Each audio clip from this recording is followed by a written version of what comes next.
12 മാറ്റി വെച്ചിട്ട് രാത്രിയും പകലും 24 മണിക്കൂർ മാറി മാറി വരുന്ന പകലും രാത്രിയുമായിട്ട് കടക്കത്തി അല്ലാഹു സംവിധാനിച്ചപ്പോ ജീവിതത്തിനെന്ത് താളമാണ്, ജീവിതത്തിനെന്ത് ഓർമ്മയാണ്, ജീവിതത്തിനെന്ത് ക്രമമാണ്, ജീവിതത്തിനെന്ത് രസമാണ്, ജീവിതത്തിനെന്ത് സുഖമാണ്. ഇത് അല്ലാഹു നിങ്ങൾക്ക് തന്ന അനുഗ്രഹമല്ലേ? നിങ്ങൾ ചോദിച്ചിട്ട് തന്നതാണോ? നിങ്ങൾ പൈസ കൊടുത്ത് വാങ്ങിയതാണോ? നിങ്ങൾ നിർമ്മിച്ചതാണോ? ഈ പ്രപഞ്ചത്തിന്റെ ഘടനയിലൂടെ അങ്ങനെ ഒരു വലിയ അനുഗ്രഹം അല്ലാഹു റബ്ബുൽ ഇസ്സത്ത് തന്നെ വെച്ചിരിക്കുകയാണ്. അഫറൈതുൽ മാഅല്ലദീ തശ്റബൂൻ എന്നിട്ട് അല്ലാഹു ചോദിക്കുകയാണ്, നിങ്ങൾ കുടിക്കുന്ന വെള്ളം നിങ്ങൾക്ക് ആരാ തന്നത്? അരുവിയിൽ നിന്ന് ഒഴുകി വരുന്ന കണ്ണീരിന്റെ പരിശുദ്ധിയുള്ള തിരുനീര് നിങ്ങൾക്ക് തരുന്നതാരാ?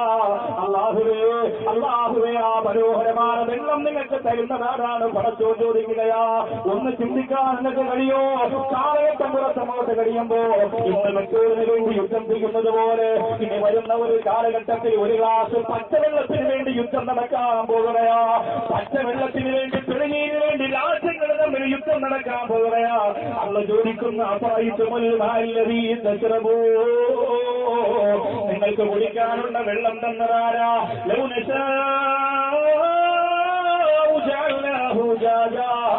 ഞാൻ വേണമെങ്കിൽ നിങ്ങൾ കുടിക്കുന്ന വെള്ളത്തെ കുടിക്കാൻ പറ്റാത്ത കലർപ്പുള്ളറാകാൻ അല്ലാഹുവിന് കഴിയുമായിരുന്നു എന്ന് അല്ലാഹുവിന്റെ ഖുർആൻ.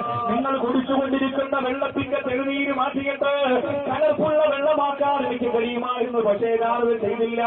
പാറക്കെട്ടിൽ നിന്ന് പൊട്ടി വരുന്ന വെള്ളത്തിനെന്ത് രസമാണ് കുടിക്കാൻ. ഒരു മിനറൽ മാത്രം കിട്ടില്ല ചെറുപ്പക്കാരാ.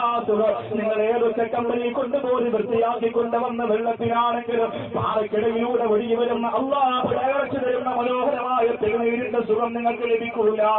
അല്ലാഹു പറയുന്നു, ഇതൊക്കെ ഞാൻ നിങ്ങൾക്ക് ചെയ്ത അനുഗ്രഹമാണ്, ഇതൊക്കെ ഞാൻ നിങ്ങൾക്ക് ചെയ്ത അനുഗ്രഹമാണ്.